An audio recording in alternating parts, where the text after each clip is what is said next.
all that crazy stuff. Actually, I would have went there on Saturday night.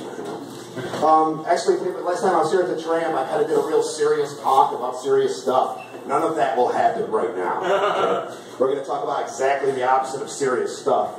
One of the things I like to talk about is words, because words are a real fun thing, you know. And one thing I like to do is I like to play with people, and I like to manipulate words and bring my words into their world. And I've learned a trick. It's called word association. And I'm going to teach you a small thing. We'll start with small. There was a girl I used to work with, and her name was Nikki. And she was a beautiful girl. And we worked in a restaurant. And one night, after a tiring night, a long night, being me, I was walking out the door, and I said, "Well, good night, everybody. Like the French say, hasta la taco." And that's exactly how Nikki responded. She thought that was the funniest stuff she ever heard in her life. Now, to this very day, if I text Nikki right now the word taco, Nikki will bust a gut laughing. She could be in the middle of a funeral, but the word taco, for some reason, will stick with Nikki forever. And I've learned, like, words are sometimes associated with a thought, or it conjures up an image, you know. And I got another one. This one comes actually from my childhood, and it's the word nightstand. And it sounds pretty innocent, you know, because everybody, when you think of nightstand, you think of a little table next to your bed with an alarm clock. I think of my best friend's grandmother.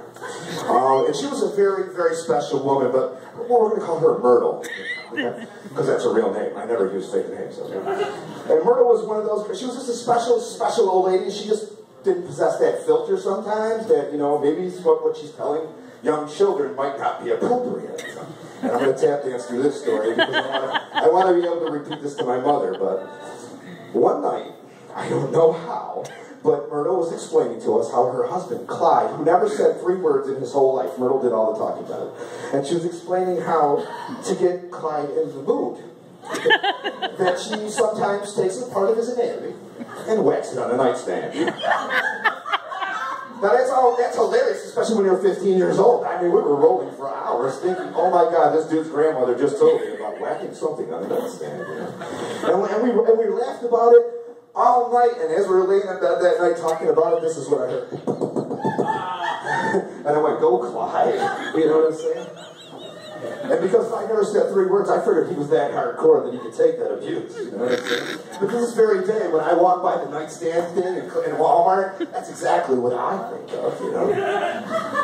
And then there's my favorite word, and when we get to words, there's only really 2 words in the world that are like the bad words. Because I don't believe in bad words. I don't believe the F word. My mother will tell you the F word is my favorite word, but actually ice cream is my favorite word. But yeah, right? Who doesn't love ice cream? There's 2 words in the world that you really shouldn't use. One, of course, is the N word, and we all know that because it's so evil that you can use it with 1 letter. The minute you say the N word, everybody knows what we're talking about. The other one is the C word. That's the woman word.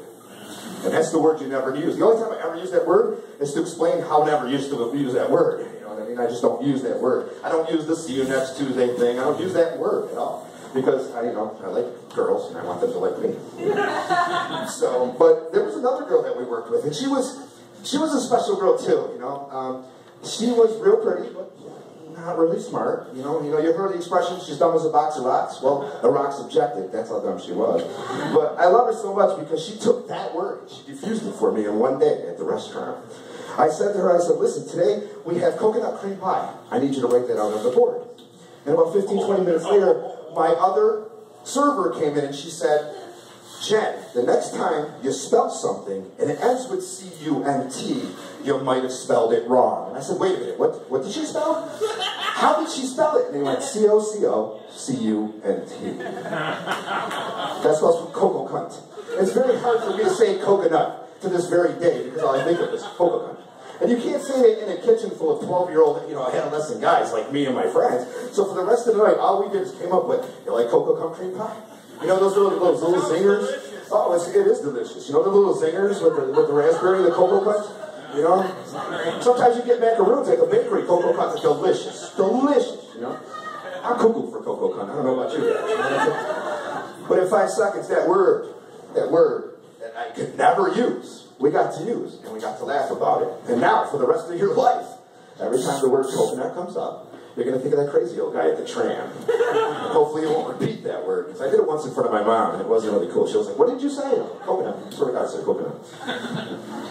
Another fun word that I love a lot, which is a powerful word, and it's kind of a, you wouldn't think of it right off the bat, it's poop. Poop is my favorite word. Who doesn't love poop? You're lying, you did one this morning, who are you kidding? Poop's a wonderful word because my 89-year-old mom can say poop, and my 2-year-old daughter, my grandson, can say poop. It's a fun word. But poop is wicked, wicked powerful stuff. Because I know a guy, and this is how this conversation started. I know a guy who was on the police force for 30 years. He's gotten shot twice. Never changed a diaper in his life. He's scared of poop. Poop is like human kryptonite. Sometimes it's even green and it glows and stuff, you know. But it was always amazing to me. Like I would talk to guys who were fathers and they had kids and they were like, yeah, I have 4 kids. I've never changed a diaper in my life. And I was like, how is that possible? And he was like, I'll take them to my mother's house. I didn't care if she lived across town. You know? I was not touching the poop. You could rob a bank with poop. You can walk right up to, as long as it's a guy teller, you're doing good. You walk right up and go, dude, give me all the money, I'm going to wipe this on you. They're like, oh shit. If it's a woman, she's going to wrap it up and spit on a napkin and wipe your face and send you on your way, you know? Just poop is just like, it's a fun word, but at the same time, it's even if you can't smell. See, I can't smell. I don't have the ability to smell, but I can see. You know what I'm saying? So they would always like go, well, you can't smell. Why don't you go in and do it? And I'm like, well, we can see that the paint's coming off the thing. You know, poop can clear a room out. A little piece this big can clear a room out of full, big, scary man. You know. Moms are the only thing that can handle poop, and my mom, I'm sure you're going to agree with you, but every mom I've ever met is a superhero just because they can change a diaper. You know what I'm saying? That's true. You know? All women are superheroes. Are you kidding me? They put up with us. Are you kidding me? That's a power by itself. You know what I'm saying?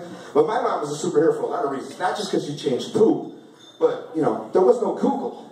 I had my mom. My mom was Google. You know what I'm saying? If you wanted to know something, you had to ask your mother. And your mother had 2 answers. Look in the encyclopedia, or look it up in a dictionary. And I never understood that, because my mother would say, I would ask her how to spell a word. She would say, look it up in a dictionary. And, well, how can I? I don't know how to spell it, you know? I didn't realize my mom didn't know how to spell it either, you know what I'm saying?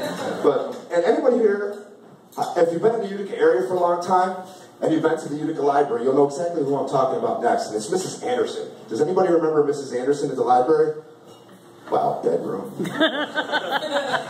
Mrs. Anderson was there when they built the library. I think she just retired. She was 70 when I was a kid, and I found out she just retired. But Mrs. Anderson was Google, because you could walk into the library and ask her for a book on anything, and she was able to be able to locate it without a computer, because they didn't exist, you know what I'm saying?